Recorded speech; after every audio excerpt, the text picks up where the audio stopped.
back. We're going to start with the female reproductive organs. Let's start with what we can see superficially on the outside here. In the vaginal area, we can see that it's protected by two layers of lips. Labia means lips, so there's a labia majora and a labia minora for smaller. And then we can see the clitoris.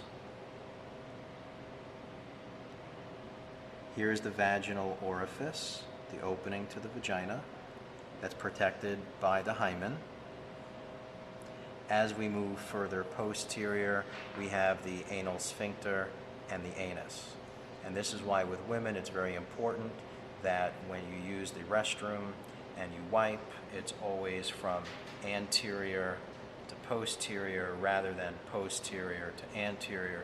You don't want to be bringing bacteria from the anus to the vaginal area. Here's the pubic bone. Here is the urinary bladder. And if we orient ourselves here to the top, here's the uterus. That's about the size of a small pear that can enlarge to about the size of a basketball. And we can see after the uterus, we then have the fallopian tube or the uterine tube. And here is the fimbriae of the fallopian tube that can come into contact with the ovary. At time of ovulation, the fimbriae of the fallopian tube drop down and almost touch the ovary to scoop up the ovulated egg.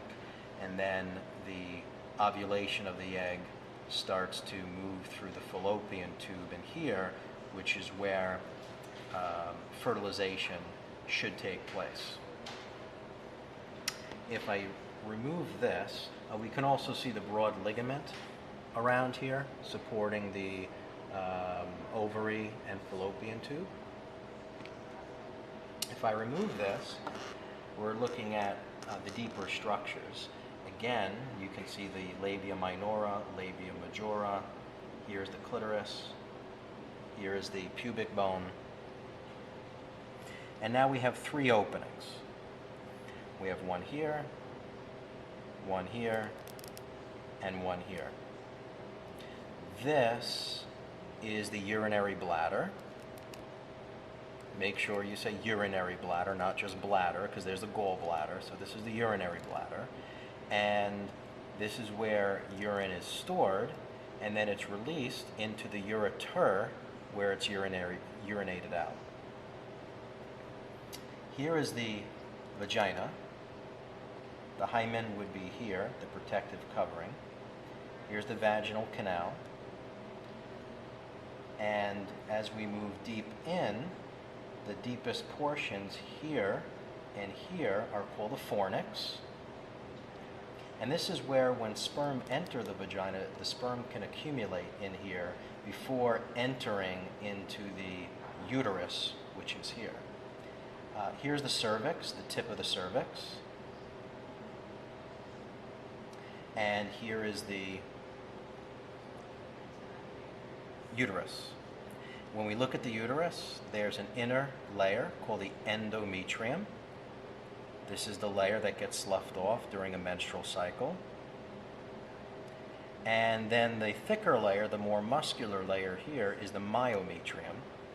This is the layer that is reactive to oxytocin, the hormone that is made by the hypothalamus and that's stored and released by the neurohypophysis or posterior pituitary. Let's see, then we can move further posterior, and now we have the lower end of the colon, so we can see the sigmoid colon where it makes the sharp S-like curve. So you've got the sigmoid colon right in here, and then we have the rectum, and then we have the anus down at the lower end. And what else can I show you? One other structure you see here is the kidney. The kidney has a ureter